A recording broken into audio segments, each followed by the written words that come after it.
Happens hot. All right. Hey, we're on. All right, cool. Good stuff. Hey, folks, I am joined today by just a really cool fucking dude. I mean, I love this guy. I'm so glad that I ran across, actually, to run across your content. It was recommended to me by, I don't even remember who. It was such a long time ago that someone sent me a message saying that, hey, there's this guy out there that really does a lot of cool poetry stuff, and that's right up your alley. So you should get in contact with him. And so glad I did. The great and honorable Jake Phillips. How you doing today, man? Man, thank you, TJ. What a great introduction. I'm doing great, and it's great to see you again. It's fantastic. Yeah, this is really cool. So, I wanted to return the favor. Jake had me on his live a couple months ago, and it was a great experience. It was the first time going live on YouTube.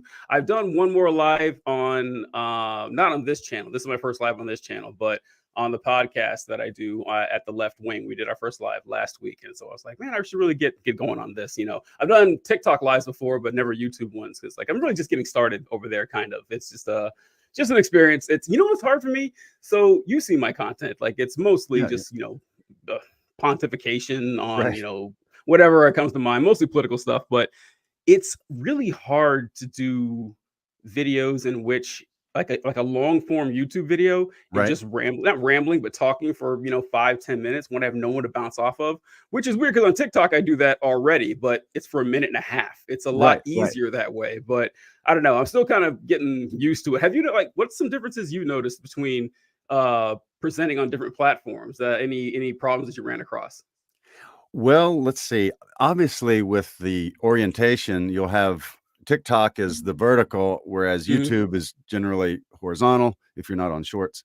And that makes it hard to repurpose content. But it's like the audience is different too sometimes. Yes. On for me, I have found um I mean the vast majority of my poetry readings are like, "Oh, this is great. I really, my dad used to read that to me. We read this at my grandma's funeral," whatever. It's all nice stuff. Whereas YouTube, the the views to negative comment ratio are much closer together. Uh, For whatever reason. I don't know why that is. It's like, "Oh, this what blows." Oh, okay, what sorry. negative comments did they levy at you on TikTok or on YouTube? I mean, I know YouTube And is really bad. I say, well, on TikTok, and I'm not even saying negative, I think the word hate is Yeah, way too overused, and for someone to say, like, "I don't really like that," that's not hate, that's their opinion. yeah. Um, and so when I say negative, I'm being pretty broad, just like, "I don't like this poem at all," or "You should have used more inflection," stuff like that. Mm, Okay, thank you. constructive criticism. Or they think it is, at least, Yeah, yeah, yeah. I'm sure There's they no venom. It's just like, ah, come on, why do you have to go out of way to right, say that? it's nothing, like, hurtful or like, "I'm gonna call the police," it's just like, "Okay, dude." Yeah, yeah. Well, sorry, man. So since you're here, there's a lot I wanted to go over with you. The title of this is what love, death, war, and I wanted to just go over just different parts of the human experience and just Okay, kind of see it through not just your lens, but I guess both our lenses and what we've learned in life and through our experience and everything. So before we get going, though, could you introduce yourself to the audience? Just tell us a little bit about your background. absolutely. I am, born in the Mississippi swamp a long time ago, and, about the same time as you were up in, North Carolina, I think. Yeah, We're it's about the good same old age. Southern boys right here. Good old That's right, and, I grew I grew up in a I would say, an atypical family in that no, it was a conservative, Christian, that kinda thing, but atypical in that my dad actually said this one time because we watched a movie called Brian's Song, Oh um, yeah. right, and, about Gale Sayers and Brian Piccolo, and in it, they use the N word, right? So the guy is using this word to his dear friend, like, to Mhm. motivate him or whatever, and, and I remember being like, "Hey, dad, what does that mean?" And he was like, "Son, I don't want you using that word. In fact, if I ever hear you using it, I'm gonna whoop your butt." And I was like, "Really? Okay, well, Wow. I won't be saying that."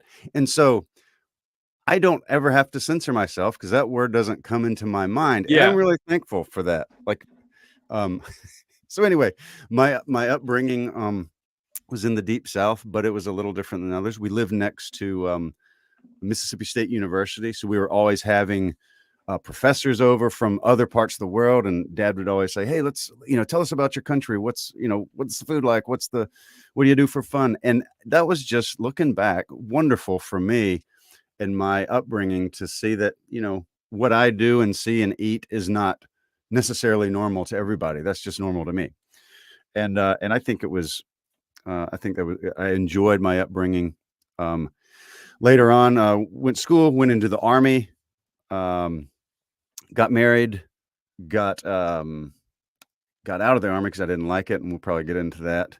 Some You parts I were do. 19 series, right? 19 series officer. Yeah. Well, Cat Um, Scouts, for those of you guys who don't know that. It's really like, why did I say it that way? that's But right. You know, sitting on the hill with the binoculars is kind of what that is. Very old job with regard yeah, to just warfare. Um, even the and then clothing with the Stetson or the wait, was that that's no, army. no, yeah, we wore Spurs and Stetsons. Mhm. Yeah, it was fun.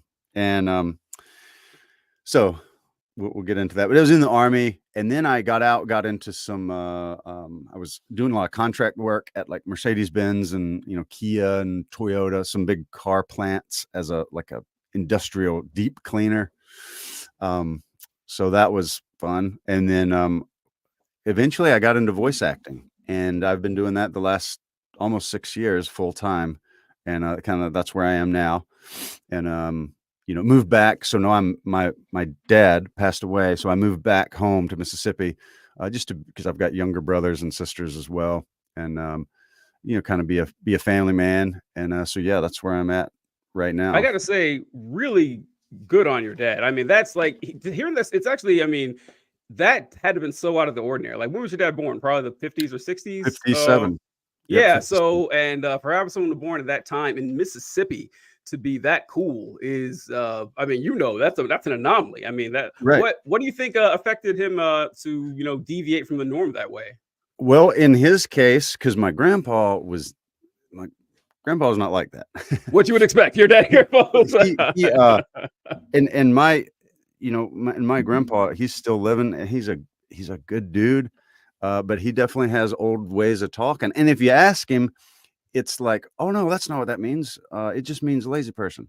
And it's like, Yeah. "Okay, grandpa." S- Um, You know what? either, Before you go on with that, yeah, so he's not necessarily wrong. And this is a weird thing because I remember back in the 90s, there was man, I don't know if I can say it on YouTube without getting in trouble, but so there's a word that starts off with that word, the hard R, but it ends in DLY. So imagine the N word and then it's in add a some D. sonnets of Shakespeare. Oh, okay, okay. Yeah, I didn't know Uh, that. sonnet, um, Sonnet 1, I think, and I haven't recorded that one. And there's Yeah, one good other one call. that I haven't Good recorded. call not to do that. But I remember there was it was like in the 90s, and I remember there was some mayor or something, like some politician, and he used that word. And he says, no, it's like, well, that's a different word. It doesn't mean what you're thinking, and it just means lazy. And it's not, I looked it up. He's right. Like, the words are actually not related at all. It's like weird. It's just a weird thing. But yeah, best not to use it though. Some words are Right. just kind of better left behind, for actual reasons. But yeah, go on. Sorry, but your grandpa. So my dad and my grandpa is not he's also from North Carolina, from Oh, over near Elizabeth City, right by the coast. And the he was not religious. And then my dad started reading the Bible, and and I asked him about it one time later in life, like, "Dad, how did you go from, like, you know, how grandpa talks and how you talk are a little different. How is that? Because he clearly yeah. didn't teach you that, right?" And he's like, "Well, the Bible says Christ died for everybody's sins, and Wow. if he died for that guy and that guy, man, I'm not any better. I'm not going to disrespect him in any way that I can, and that's a disrespectful word, as most people see it. So don't use it." It's like, all That's right. so cool, man. So Wow, that anyway, is really cool. that's kind of in his case. He started reading the Bible I love that. I love that when people, use religion, for for, altruism and to for help good. people out. That's so great to hear. That's so fantastic. Um, So you said you got into voice acting. How does one get into that? Like, I mean, people had to have told you, "Hey, man, you got a pretty smooth voice there. You could probably do something with that." Like, what got you interested in that field? Well, yeah, I mean, I think everybody probably gets those comments like, "Hey, you should, whatever, you should narrate something or work on the radio or whatever." I remember one time a lady told me, "If there's any bad news while I'm at this place, I hope you will deliver it to me." That was, that was interesting.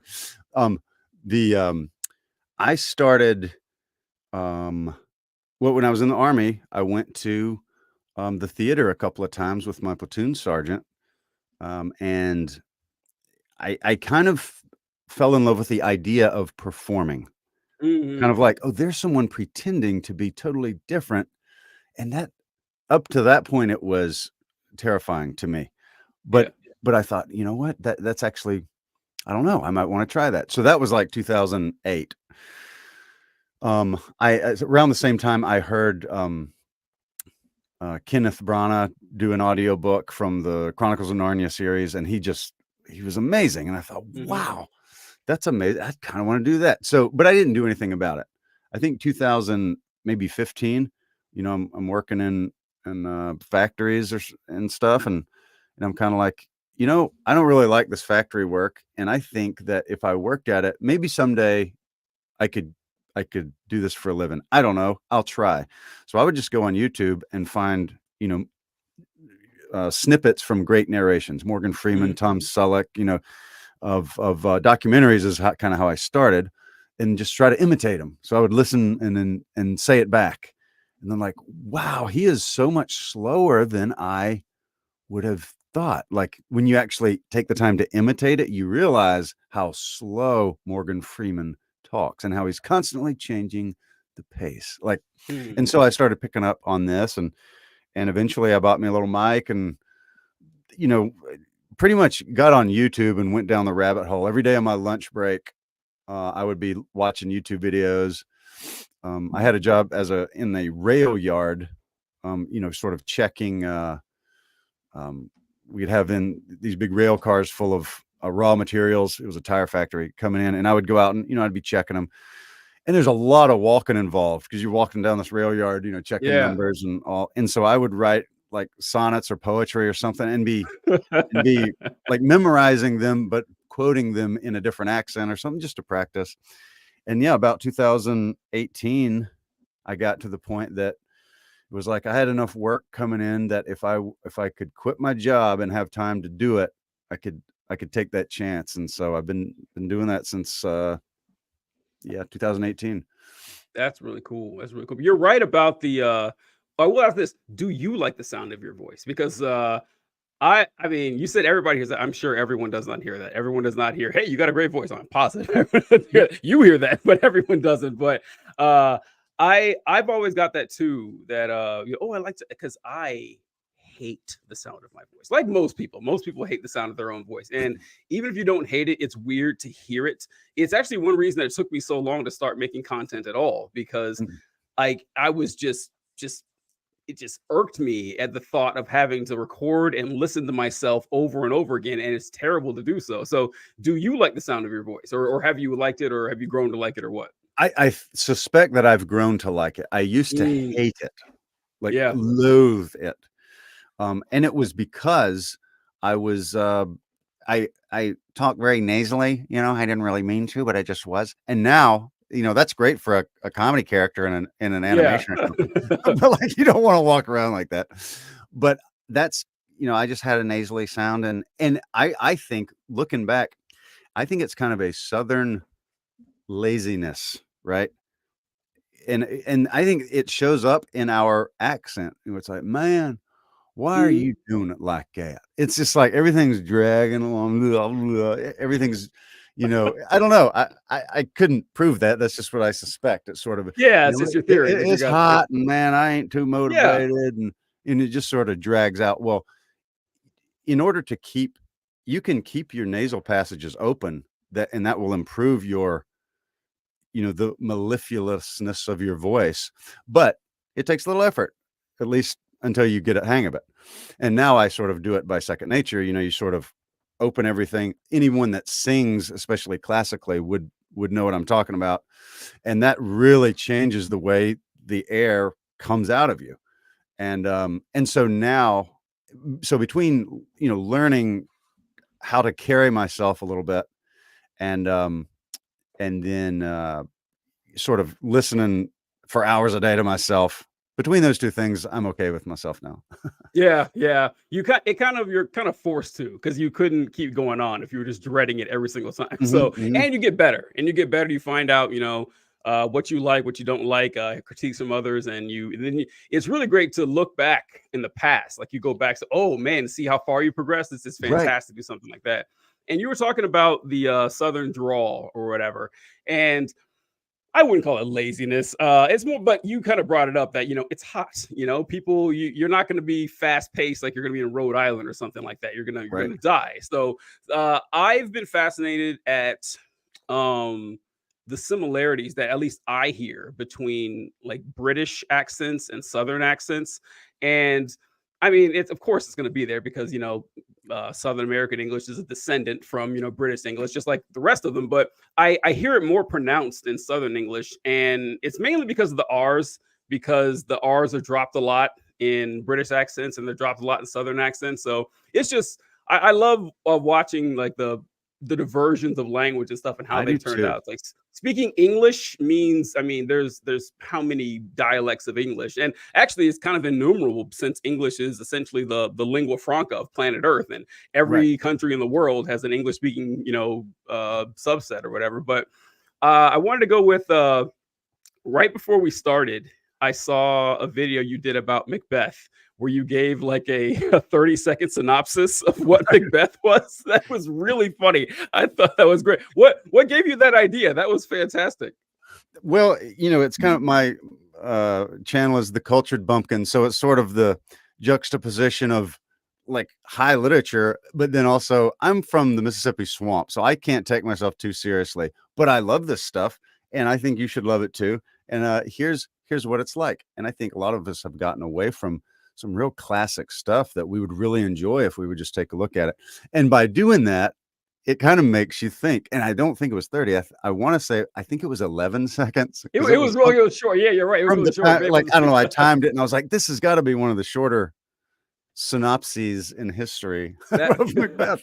that was great because like I always say that the the best marker of a good communicator to me, the best indicator of a good communicator is someone who can explain a complex topic to a 9-year-old. If Yep, you can do that, then you're actually, and people, I notice this all the time when people try to explain something and they go out of their way to be as complex and sound as smart as they can. It's like, look, that just makes me think you're not that smart. That's what that's telling me right there. That you're. It's kind of like when someone's talking and they're using like standard English that you use all the time, like ninth or 10th grade level, and then out of nowhere they just bring up like a 6-syllable word, like, oh yeah, this is a good example of bioluminescence. You're like, what? It's just like, and yeah, it's just so strange. It's like, okay, look, if you had been talking at a higher level that time, okay, that's cool. But throwing in one big word just makes me suspect that you're trying to flex without any purpose of doing so. But I think we should do that a lot more with classic stories like that because, I mean, like I remember when I had Macbeth in my literature book in high school, and it was the play, written out unreadable. I was like, no, this terrible. I can't. But then I saw it and I was in. I thought it was right. fantastic. And so just like if you're not familiar with reading, Shakespeare in English, it's a slog. You're gonna have a hard time doing it. But if someone can introduce it to you in a way that's palatable to you, you could very well like it. It happens a lot of time. Right, exactly. And that's the same with any play. I'm in a play right now in our local community theater, um, and it's like, if you read it, it's like, "Okay, whatever," but when you see it on stage, like, it's great, and Yeah, yeah. Shakespeare's the same way. What? Okay, I want to talk about something you mentioned about going to the theater, like with platoon sergeant and everything. Like Mhm. you were both just into theater, and like that was just something that. Well, so we were, he had, and most Army guys, as you know, they're like, "All right, we're off. We're off. Let's go drinking. Where we, what club we going to? I mean, like middle of the week. Yeah, I know, right? I And know. I mean, it's very unhealthy. It's a very unhealthy It's super weird. existence. It's super weird. And very much, if any, it's very much like a travel construction worker, or I suppose travel nurse, or anything where you're on the road. It's like, oh, we're off, so we're recreating when we're not at work. You know Yeah, what I mean? yeah. And it's just weird. And so I was not like that. I've always, not really been into that kind of thing. And so I think I guess he picked up on that, and he's like, hey, my wife and I have sort of season tickets to the local theater, and she's out of town. You want to be my date? And I was like, Yeah. okay, sure. It was like Friday night, and I didn't have any friends yet, and of course, I'm the younger platoon leader, and then this older platoon sergeant is sort of Mhm. saying, hey, let's hang out. And so of course I wasn't going to say no. And it was we saw I don't remember what it was. We ended up going a couple times, and one of them was Romeo and Juliet, Mhm. and that was my first time to see Shakespeare performed live. And that was, I mean, it really was. I'm really thankful for that. I'm thankful that instead of this, platoon sergeant that was off, at the strip clubs, or he was Yeah, in the theater. Like, that's really that's cool. incredible. You're like probably the only one on the installation that wasn't like that. I That's know. amazing, man. That's incredible. That's just, um, wow, that's so cool. Because like you're right, man. I've never been a big fan of strip clubs, like ever. Like Right. even when I was like really, I honestly I never got the point. Because to me, going to a strip club is like walking into a buffet, but you can't eat any of the food. I was like, why am I bothering doing this? This is a waste of time and money. Uh and soldiers, they're soldiers. You guys know what the deal is, and they'll waste entire like if some E4 will like blow his paycheck at a strip club. You're like, what is wrong with you? Like, what is happening here? And so, having someone like that, in that environment is pretty rare. You wouldn't run across it that often. But that's the weird thing about the military is that there's this dichotomy of, incredibly strict discipline that they instill, at work, but the people they have doing it turn that discipline off. Like, but the second work ends, they turn it off. Like once they go into the real world. Although that's not probably a fair observation because that's generally the young soldiers. Like people would joke about infantry guys and how infantry guys are dumb. Infantry guys they're the ones that they'll run headfirst into a brick wall and everything. Now, I get why they have that reputation, but I never met a dumb infantry like senior NCO or a dumb infantry captain. I never, like, you will never run across that. Like the guys that actually stay around for a while, they're the smart ones. So I wanted to go into that with military discipline and everything. Where did you pick up any habits, or maybe not pick up habits specifically, but things that you really liked about the way the military ran itself, as far as the structure and its order, that you're like, oh, that's a good idea. Wish that would be implemented more places, or something you've done in your own life. Well, I don't know if there was anything that okay, I will say, with regard to sort of, Thanks, like, Lee. Hey, Lee, what's going on? Yeah, Appreciate it. TJ is fantastic. He's a Oh, stop, phenomenal folks. talker. Stop Um, it. one thing that I like about the military is they take people from all walks of life and they throw you into a mixing bowl, and you got to get along. Yep. And I think that that's just really good. And whether that is, um, it could be racial, it could be just personality. I don't like that that personality kind of grinds my gears. I don't like it. Or maybe you're the timid one. Maybe like in my case, I had this officer from Vermont, I think, and he was just he'd talk fast, and he was always trying to cut you down, and he was just mean. I didn't like it. Yeah, yeah. And and one day, and he was my commanding officer. He was a captain, an old E7. He was like a green to gold. I God, mean, Jesus. he had a lot of grit behind him, and from Ranger Battalion. So like he was a a tough guy, You poor capable, bastard. You poor and bastard. yeah, yeah, for lack of a better word, that's exactly what it was. So one day, and I think looking back, I think what he was doing was trying to say, "Hey, little Southern boy, you're being too polite. Sometimes you need to, you know, be a little more direct to give an." I don't know what he was doing, but he said something one time, and I said, "Well, sir, here's what happened. Here's the deal on this thing." I was standing in the doorway of his office, and he was like, "Yeah, well, that doesn't sound right. I don't know if I believe that."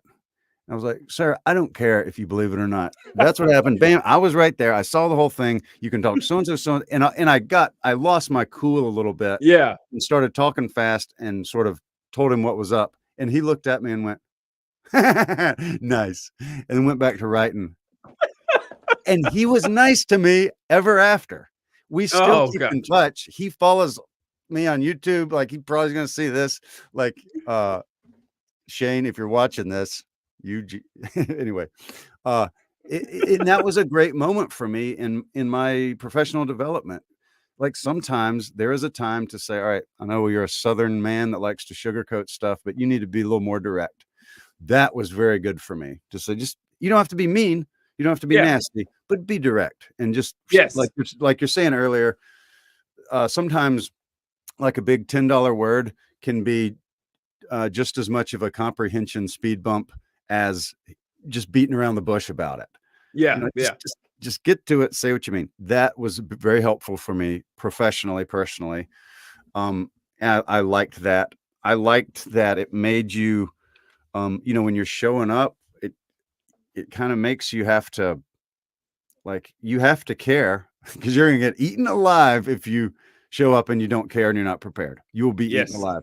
So just whether you like it or not, you're gonna have to put in some work to make this happen. And I think that kind of I think it was good for my work ethic. Um, it's not that I enjoyed the hardships, but looking back, the Army put me into a lot of situations that just sucked, as you well know. It could be something as simple as bad food or uncomfortable temperatures. And Often and both. yet or a lot of times both. And then we're just gonna just be here for a year or so, and you're just gonna suck it up.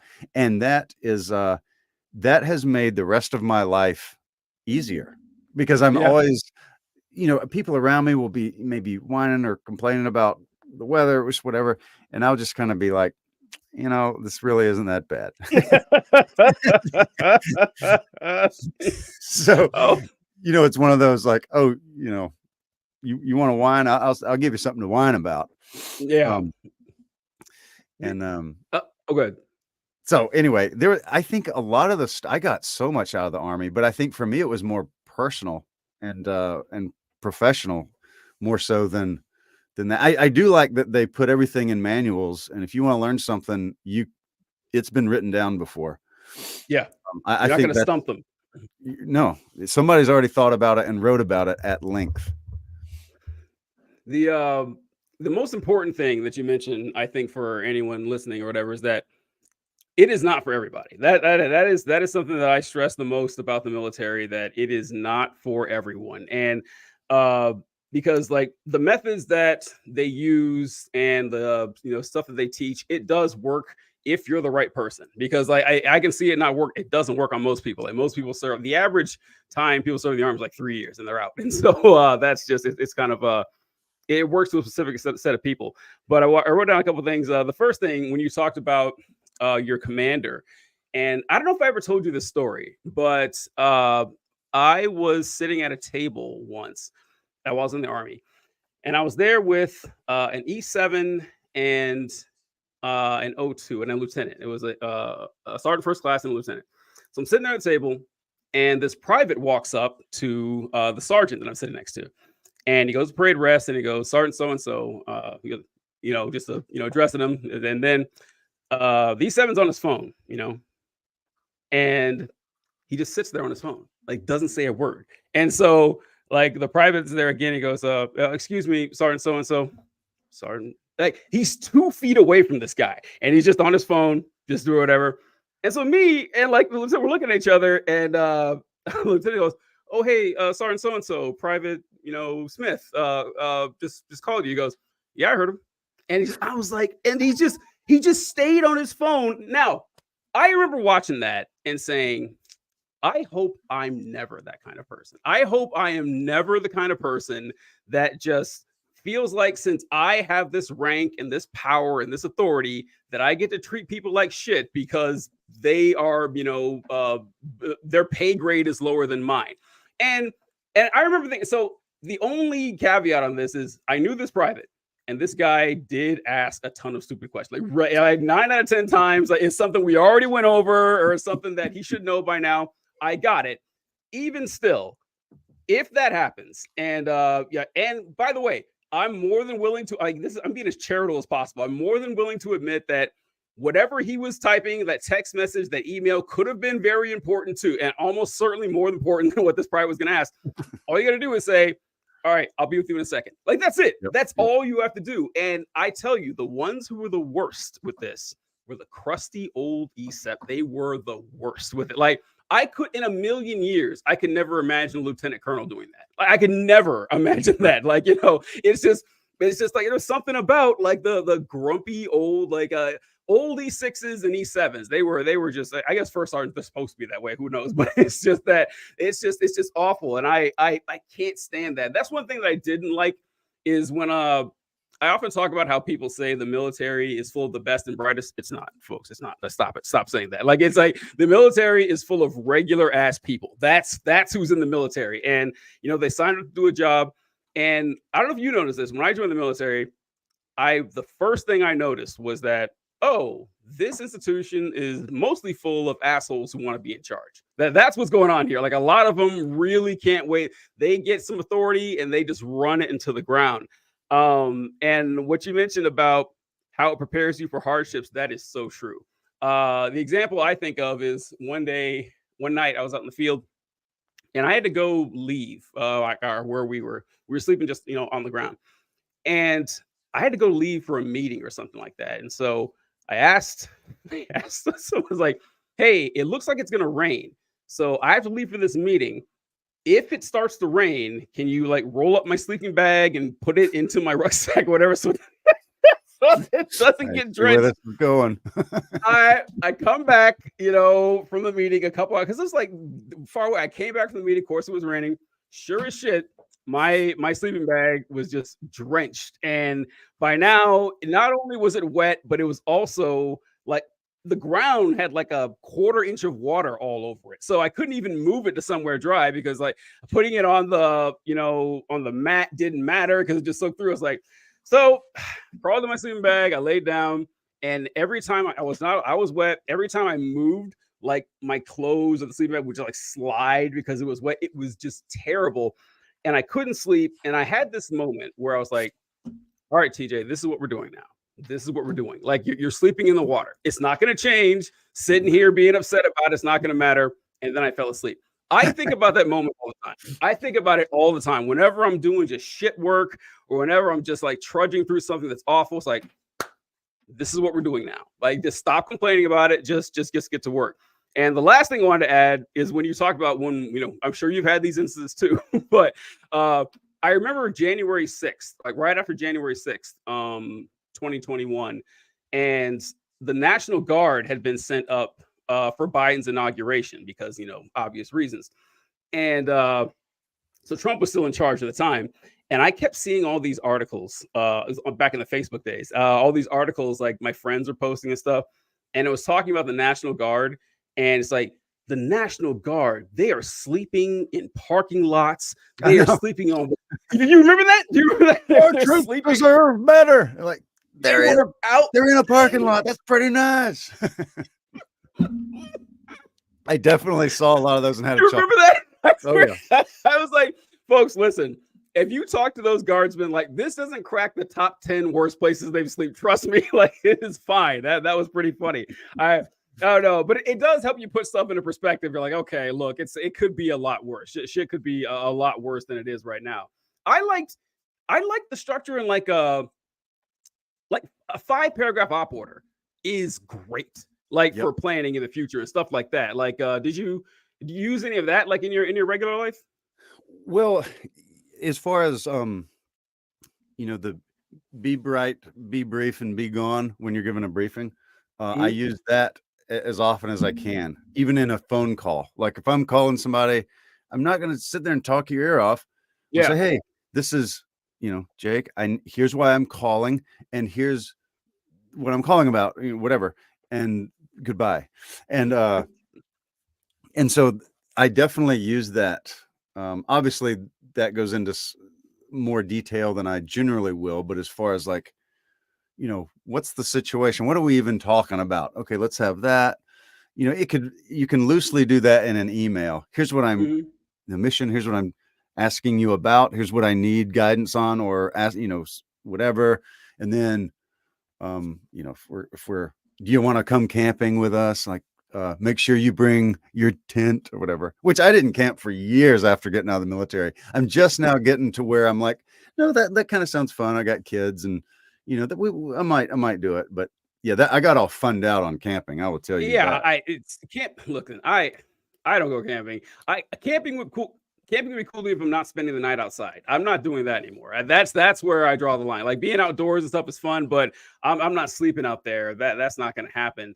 Shit, what was I going to ask about that? Oh, bottom line up front. I use that all the time Yeah, because I don't know about you, but I have my innate tendency is to kind of warm my way up into it like it's a performance. Like, no, this is work. They're like, here, this is what I need. Now I'll give you the ancillary stuff. And it sounds simple. It's like, hey, just say right off the bat, first line of the email what this is about and go for it. I thought that was pretty good.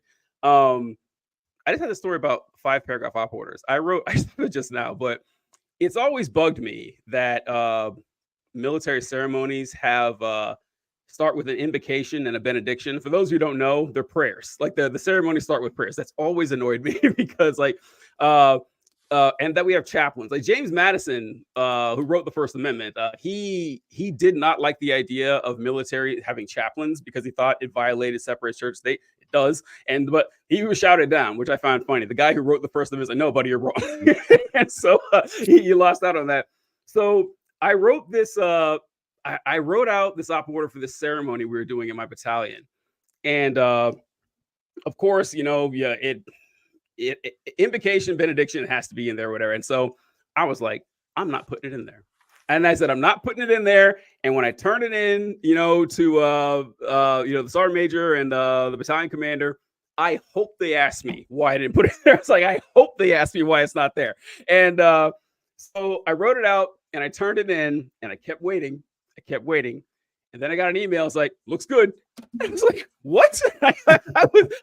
I was for sure this would happen. And then like I got sent to a school, I think, like right after that, and someone else took over the program. And and then I asked people who went there, it's like, oh yeah, we had it. I was like, they probably said, oh, Whitehead just forgot. And they put it, that's probably what they did, but that annoyed me. But I don't know, that's pretty funny. The soldier care thing. How do you feel about that? Like maybe that's not something you use in like your regular life, but that's one thing I did appreciate about the army, that it's called soldier. We call it soldier parenting because yeah, sometimes it does go a little overboard or whatever. But man, even down to I saw this great video someone made about she was in the Navy and she was talking about how like you would have classes. They would make you go to like say it's June or something.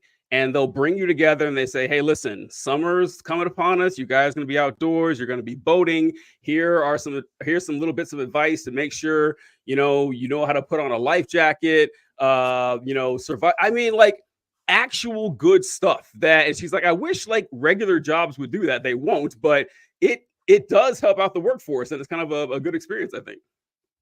yeah, that's very true. I think a lot of the stuff, like you said, it goes like it becomes borderline babysitting, or Yes. it can be used as such. But I think, like the Friday, when you're in garrison, the Friday evening sort of safety brief, that's a Mhm. good thing. It Because really is. Annoying as because it is, it's a good thing. because like a lot of the stuff people are saying, oh, he's so the army people are so dumb, or even like lower enlisted guys are so dumb. Like, no, they're so young. A lot of the time, Yes. they're smart as anybody else. They just make foolish decisions because they're young. They don't have a lot of experience, and they're away from mom and dad most of the time. And so, they're gonna even like a well-behaved kid is gonna try some stuff that Yeah. he might not have if he were back home. And Yeah. so, you just have sometimes it's a good kid, and a good kid just needs to be reminded, like, hey, don't be doing anything stupid. I mean, my dad used to say that to me every time I left the house. If I was going, to be around friends, he'd be like, "Hey, you act like a Phillips, okay? Don't be embarrassing me. Don't embarrass Oh, that's yourself." good. That's, And I was yeah. like, "Yeah, okay." And that sort of that kept me out of some trouble. It really did, as simple as that was. And and I do like that. And then of course you can have some fun with them too. Usually, I was around a bunch of cav guys and infantry guys, so that's sort of the sphere of my um I was never in a co-ed unit or anything, so I don't have that. I never had the experience of that dynamic, but it was always like who could give the most, I don't know, profane and creative safety brief. It's always a fun time. That is pretty funny. That is pretty funny.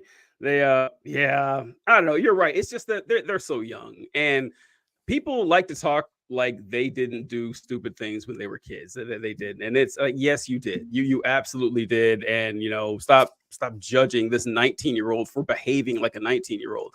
And I will say that our generation, like millennials, we're definitely better about this than like boomers or Gen Xers were to us. Where millennial for the longest time didn't mean someone born between like 1981 and 1997. It meant dumb idiot kid. That's what it meant. And I remember hearing people like a few years ago, so I'm like, yeah, this kid, he's a millennial. I was like, well, so am I.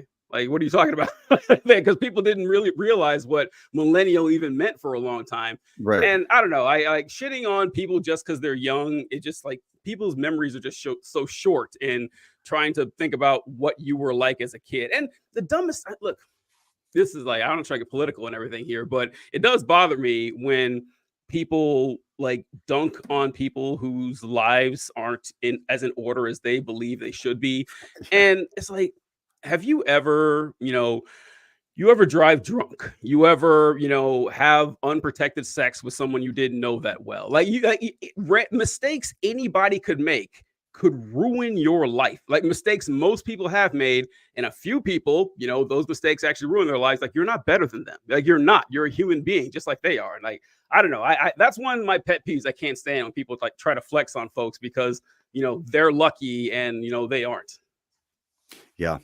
And that is very common. It definitely, that's sad. I definitely think it ought to be like, even if you think, well, that's not how you should live your life, offer a solution for them or something. Be Yeah. nice. Be nice about it. Yeah, there's no solution. It's just condemnation. Like that Right. they It's enjoy, not that helpful. that part of it. And I mean, the drunk driving one is one that really gets me because I know a, a lot of people have driven drunk or Oh yeah. still do. I got you see it and or driving buzzed, which is driving drunk, and people do it. And you could kill somebody. You could, kill a family of four on their way home from church because you were, drunk at 2 p.m. And look what happens then. And so, yeah, it's like speaking of death, I saw another great video you made the other day, and it was called "When I Am Dead," I think. The poem Yeah. Yeah. where you remember that?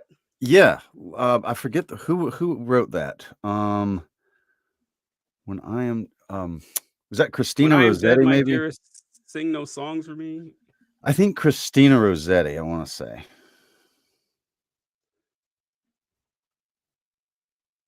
but yeah, yeah, definitely. It was a You're right. Yeah. beautiful little thing there. Where'd you Um, run? You said you. So I heard this poem, and I don't remember how, but it was like it was like, "When I am dead, my dearest, sing no songs for me. Uh, plant thou no roses at my head, nor shady chestnut tree. Be the grass that grows above me." And I don't know, but it was really good. And like I just I was like, man, this is a poem that's really great. I never seen it before. Like, how did you run across it? I read a lot of poetry. So like I have, when I'm at used bookstores, I'll have books like this. So this is, it was like $2 at a used bookstore, and it's called A Treasury of Poems. And it's like on aging, bereavement, on joy, happiness, humanity, death, whatever. And so I just kind of collect these, and I spend time perusing them because there's always one I've never heard before. Like, oh, that was nice, and that was one of them. That one's So it was fantastic. I think that was one of the ones where it was like I read it and immediately, oh, I never heard that, but I'm recording that. I really like it. Oh So God, I can see it. so it's not like that one wasn't one that like, oh, my mommy used to read this to me at bed. Yeah. It was, I had just read it myself. Yeah, I heard it. Like, it's dumb to think this, given the catalog of human literature, was like, man, I can't believe I haven't heard this. Like, Right. I was shocked if I like this poem should be famous worldwide, and I really do enjoy poems about.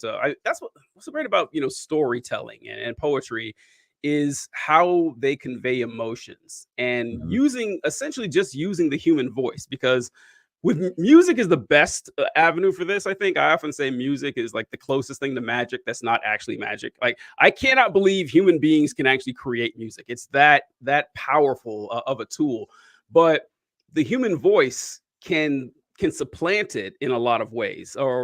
And I remember seeing this video about, geez, Kanye West. I this fucking guy, but I remember them talk. This video was talking about how Kanye produces music. And it was saying that one thing that he tries to do a lot is he uses the human voice as an instrument.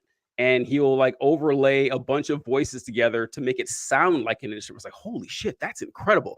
Hmm. And just taking human speech and poetry, you know what, the thing about poetry is kind of like singing. Like, it blends together. It makes you feel a certain way with those emotions, and it really amplifies it when you're talking about issues like passion or anger or rage or grief. And I find that it is excellent for not only when you're feeling sad and you really want to process those emotions, but preparing yourself to feel sad.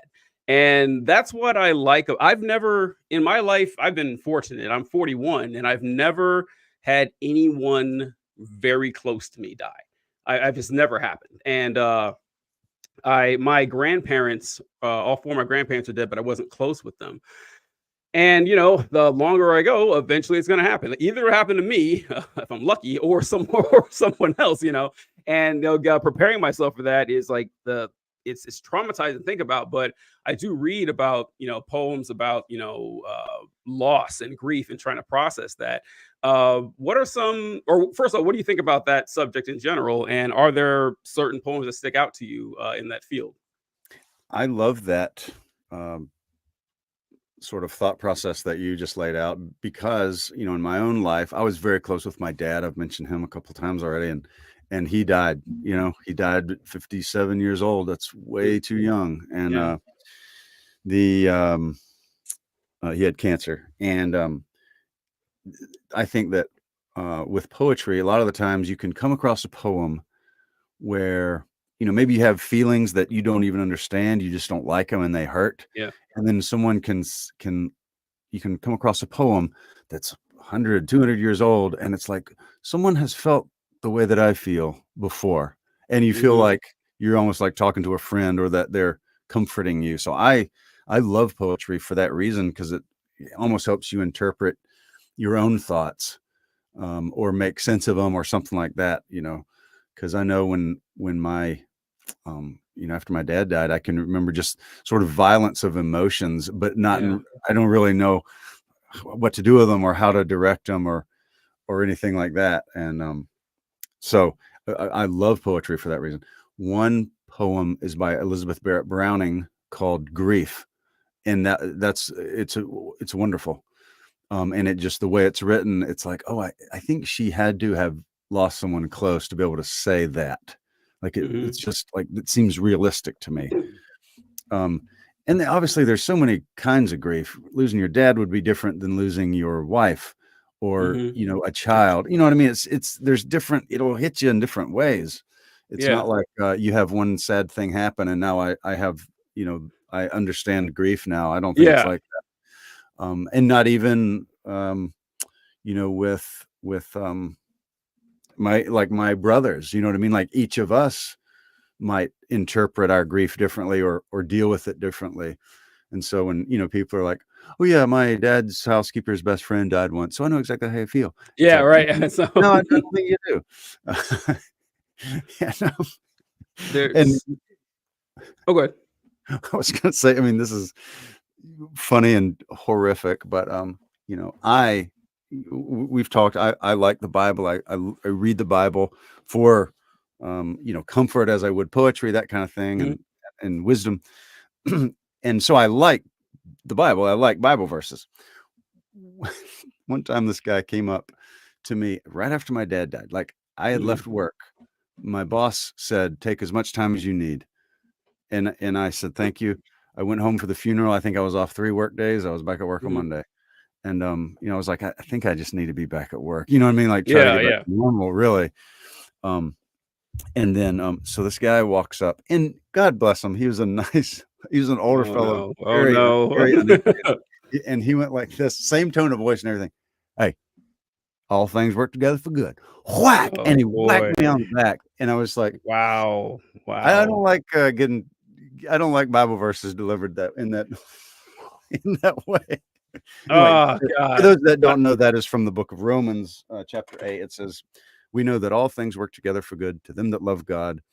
And so it is a beautiful verse of comfort, but it probably shouldn't be delivered with a back slap, in that in that way. Yeah, buddy. Wow. Yeah. Time and place, man. Like, no, no. Yeah, Even context, Jesus, that's the word. That's something you say, like if someone has a flat tire or exactly, something. You don't use that exactly. after the death of a loved one, man. My God, God, that's fucked up. That's yeah, that's Romans 8:28. All things work together for good for them who love God, for them who are called according to His purpose. And there was I remember a couple years ago, there was a TV show like based around that verse. It was weird. It was like people got onto this plan. So my girlfriend at the time, someone recommended her the show and we were watching it. And like these people got onto a plane and so they had mentioned this verse. Someone had mentioned they didn't say what it was, but they said they quoted, the verse. And I remember looking around and I kept seeing the numbers 828. I was like, okay, they're really leaning heavy into this Romans 828 thing. Like the flight number of the plane was 828. And the plane takes off and vanishes. Like no one knows what happened to the plane, like which happens in real life sometimes. And then the plane just shows up 7 years later. It basically went through a time warp. And so there's just a weird story about what's happened and everything, but hey, it all works together for good. And it clearly, like, they're trying to figure out what the good is because it's been chaos since they've been gone all this time. And real quick, when you mentioned that story with that guy in the backslap, there's a story I read about it was, man, it was Danny Trejo, I think. And I think Ray Liotta was telling the story or something. And Ray Liotta said he was on set with Danny Trejo, and Danny Trejo found out that his mom had just died. Mm. Uh, and oh, Mariah remembers that show. Yeah, I saw that show. Yeah, I don't remember the end or the name. Yeah, I don't remember the name of the show either. But You remember the I network? remember that was a theme. All things work together for good. But anyway, Danny Trejo found out that his mom had just died, and they were doing a movie in which Kermit the Frog was in the movie, and so the so you see where this is going. But the guy who was doing the Kermit puppet, like when Danny Trejo found out his mom was died, he was there all sad and everything. The guy took Kermit in character to Danny Trejo and was like, "Hey, Danny, sorry to hear about your mom." And Danny Trejo said that he said, I can't remember what he said, but he said something like, "It was the most powerful, moving experience of my life." Like he was appreciative. Like he remembered it like Really? with like it was like that. I was like, so there would be two deaths that day if someone came up to me and a Kermit the Frog. It's like, sorry about your mom, TJ. Bad news. I was like, wow. I just that's what that reminded me of. Like, that was pretty great. Maybe That maybe this is how some people think. Like it happened to work with the Kermit guy. It didn't work with the guy with the backslap or whatever, but they just don't I don't know. Read the room, folks. But yeah, those I remember brief there was a poem, I think it was man, I think it was Emily Dickinson. I could not stop for death, or was it Mhm. Elizabeth Barrett Brown? Or is that Yeah, yeah, so Emily Dickinson. okay, yeah. And so I remember I don't like the poem. Well, I can't say I don't like it. I like the first and last I stanza. remember you saying that, like the Okay, I said it bracket before. stuff. Okay, yeah. And Yeah, yeah. so yeah, that's one that sticks out for me. Another one is Meditation 17 with John Donne, when he talks about how no man is an island Mhm. and ask not for whom the bell tolls, it tolls for thee. That one is great on a lot of different levels because it's contemplating like hypothetical deaths and how other people die who you don't even know in some way affects all of us because we're all parts of humanity. And I thought that was pretty great, which is a religious poem, speaks about religion. Are there like religious, like you mentioned the Bible and how you read that and everything, but are there like maybe not secular poems, but poems outside of the 66 books of the Bible that are important to you when it comes to processing these type of emotions? I think there's one by John Milton called On Time, and I think Oh, I don't know that anytime one. if you're talking about time, death will come up just because on a long Yeah. enough timeline, no one gets out of here alive. And Hmm. um, the yeah, On Time, and I want to that's one of my favorites on Would you that like to? on the subject. Yeah, let me read it. Yes, sir. Let's see. Let me get it pulled up here.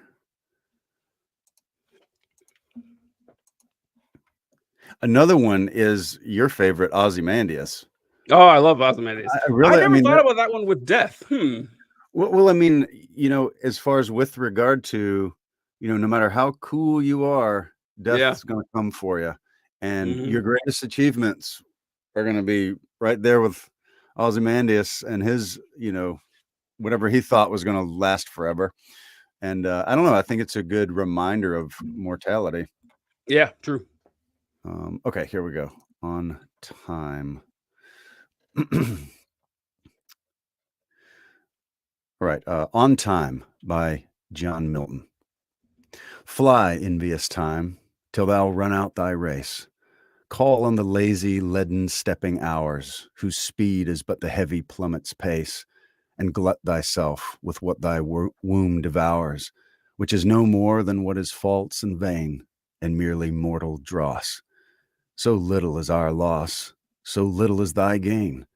For when as each thing bad thou hast entombed, and last of all thy greedy self consumed, then long eternity shall greet our bliss with an individual kiss, and joy shall overtake us as a flood, when everything that is sincerely good and perfectly divine, with truth and peace and love, shall ever shine about the supreme throne of Him to whose happy making sight alone, when once our heavenly guided souls shall climb, then all this then all this earthly grossness quit, attired with stars, we shall forever sit triumphing over death and chance and thee, O time. Wow, I like that that's a one. good one. I Yeah. wasn't familiar with that one. That one's really good. Milton He Milton knew his shit. he did. Knew his shit. What's your favorite aspect of that one? Well, you know, as a Christian, I think that sort of the blessed hope, like the Bible calls it, when you Hmm. die, it's not the dirt. You go to be Yeah. with the Lord, and sort of you're in a state of um, eternal bliss, I suppose. And Hmm. that thing, like even after then all this earthly grossness quit. When I'm dead, attired with stars, we shall forever sit, triumphing over death and chance and thee, O time. I think that down here, there's no way, we can't beat the physical death, Right. but as it alludes to, there's the hope of an eternal life or whatever. So I like that aspect of it, and it's a very, if you were to compare it to the Bible, there's very similar thoughts, obviously. Yeah, when you were saying that, it reminded me of the verse in the Bible where it talks about, "Oh death, where's thy sting? Oh Yeah, yeah, grave, yeah. where's thy victory?" That's what the vibes I got from that. That's right. That's exactly. That's from the Apostle Paul. 1 Corinthians 15 is where that's from. But yeah, that same idea. Kinda like, nay, It nay, is. boo, boo, gotcha. You know, you, What you thought you were it, maybe you didn't. nice try. Better luck next time. Oh wait, there won't be one. Ah.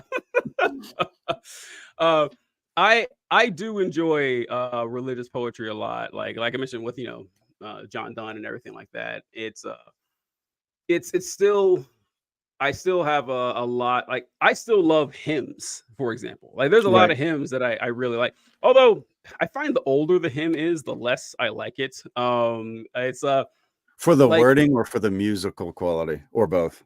music mainly. Wording is kind of weird too, but the music is just like, for example, Martin Luther wrote "A Mighty Fortress Is Our God."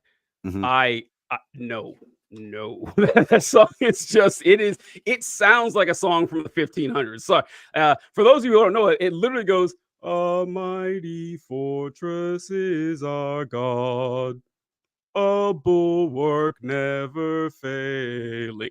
No, but who uses the word bulwark too? Is it the worst? Yeah, no, it's just like, but Well, go ahead. in its sorry, sorry. No, that's I was good. gonna say, in its defense, that is designed to be played on a pipe organ with like 8-story pipes on it. And Okay, if it you might have a sound whole cool that way. congregation that's like singing, it is triumphant. And even if you didn't agree with the song, it would be like, whoa. And yeah, but when you're like strumming it indie style, mighty fortress, that And won't this, work. it's so, man, I didn't mean to talk about this, but it's like, so there's I don't know if wait, what denomination did you grow up? Just kind of non-denominational, just kind of a Non-denominational. little Bible church. Yeah. So I don't know if you guys did the doxology a lot. I know Catholics do it, which is like, sorry, it's also that flows like, "Praise God from whom Right. all blessings flow."